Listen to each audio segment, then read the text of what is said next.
Mixie jar எடுத்திருக்கேன். அதில் 1 cup தேங்காய் எடுத்திருக்கேன். அதை சேர்த்துட்டு இதில் 1 கப் அளவுக்கு தண்ணி ஊற்றி நல்லா கெட்டியான பேஸ்ட்டாக இதை அரைச்சி எடுத்துகிட்டு வந்துடலாம். ஃபஸ்ட்டு நம்ம தேங்காய் பால் தான் எடுத்து வைக்கணும். இந்த தேங்காயில் 2 கப் போல் தண்ணி ஊற்றினா போதும், சரியாக இருக்கும்.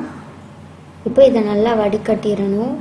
வடிகட்டிட்டு இன்னும் 1 கப் தண்ணி ஊற்றிட்டு நல்லா ஸ்மூத்தாக அரைச்சிட்டு நம்ம இதே மாதிரி வடிகட்டிடலாம். 2 கப் அளவுக்கு தேங்காய் பால் ரெடியாக இருக்குது. இது இருக்கட்டும். நான் ஒரு சின்ன பாத்திரத்தில் 1 கப் அளவுக்கு ராகி எடுத்திருக்கேன். ராகியை ஒரு 3 தடவை நல்லா கழுவிட்டு இதை ஒரு 1 மணி நேரம் ஊற வச்சுருக்கேன்.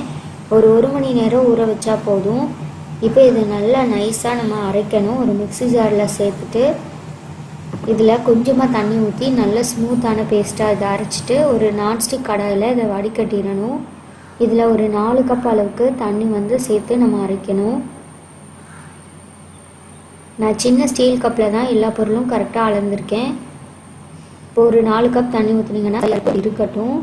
இப்போ வெள்ளை கரைசல் ரெடி பண்ணிடலாம். அதுக்காக நான் ஒரு பேன் எடுத்திருக்கேன். அதில் 1 கப் வெல்லம் சேர்த்துருக்கேன். அதுக்கு ஒரு அரை கப் போல் தண்ணி ஊற்றிட்டு வெல்லம் நல்லா கரையிற வரைக்கும் இதை நல்லா கொதிக்க விடணும். இதில் எந்த ஒரு பாகுபதமும் வர வேண்டாம். வெல்லம் நல்லா கரைஞ்சதும் ஸ்டவ் ஆஃப் பண்ணிவிட்டு இதை இறக்கி வச்சிடலாம். இது இருக்கட்டும். இப்போ ராகி பால் இது நல்லா வேக வைக்கணும். ஸ்டவ் ஆன் பண்ணிவிட்டு இது நல்லா கலந்து விட்டுட்டே இருந்தோம்னா ராகி பால் இதிலே நல்லா வெந்து வரும். இப்போ ராகி பால் நல்லா வெந்து வந்ததும் இதில் நம்ம எடுத்து வச்ச நல்லா கெட்டியான தேங்காய் பாலை நம்ம சேர்த்துடணும்.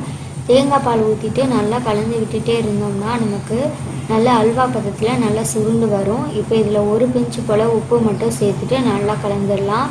இப்போ இதில் நம்ம கரைச்ச வெல்லத்தை வடிகட்டி சேர்த்துடணும்.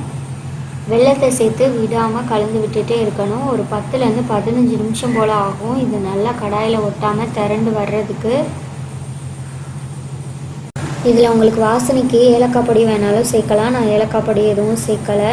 இப்போ இதில் கடைசியாக 1 டேபிள் ஸ்பூன் நெய் சேர்த்துருக்கேன். நெய் 1 டேபிள் ஸ்பூன் சேர்த்தா போதும். நம்ம தேங்காய் பால் சேர்த்துருக்கோம், அதனால் இப்போ நெய் சேர்த்துட்டு விடாமல் கலந்துட்டோம்னா கடாயில் ஒட்டாமல் இந்த மாதிரி நல்லா சுருண்டு வரும். இப்போ இதுதான் சரியான பதம். தேங்காய் பாலில் உள்ள எண்ணெயெல்லாம் பிரிஞ்சு வரும்போது நம்ம ஒரு நெய் தடவி வச்ச ஸ்டீல் பாக்ஸில் கொட்டி செட் பண்ணிடலாம். இதை ஒரு 1 மணி நேரம் இல்லை 2 மணி நேரம் நல்லா ஆற விட்டதுக்கப்புறம் இதை கட் பண்ணிடலாம்.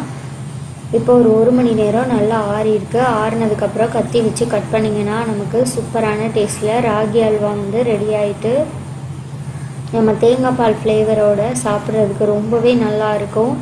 ரொம்ப சிம்பிளாக ரெடி பண்ணக்கூடிய ராகி தேங்காய் பால் அல்வா கண்டிப்பாக நான் சொன்ன இதே அளவுகளில் நீங்களும் ட்ரை பண்ணி பாருங்கள். எல்லாருக்குமே ரொம்ப பிடிக்கும். குழந்தைங்க ஸ்வீட்ஸ் கேட்கும்போது இந்த மாதிரி ராகி வச்சு ரொம்பவே ஹெல்த்தியாக செஞ்சு கொடுக்கலாம். எண்ணெய் இல்லாத வெள்ளைச்சக்கரை இல்லாத நல்ல ஒரு ஹெல்த்தியான ராகி அல்வா ரெசிபி. இது 1 வாரம் வரைக்கும் நம்ம பாக்ஸில் போட்டு ஃப்ரிட்ஜில் வச்சு சர்வ் பண்ணலாம். ரொம்பவே நல்லாயிருக்கும். இந்த ரெசிபி உங்களுக்கு பிடிச்சிருந்ததுன்னா இந்த வீடியோவை மறக்காமல் உங்கள் ஃப்ரெண்ட்ஸ் அண்ட் ஃபேமிலியோட ஷேர் பண்ணிக்கோங்க.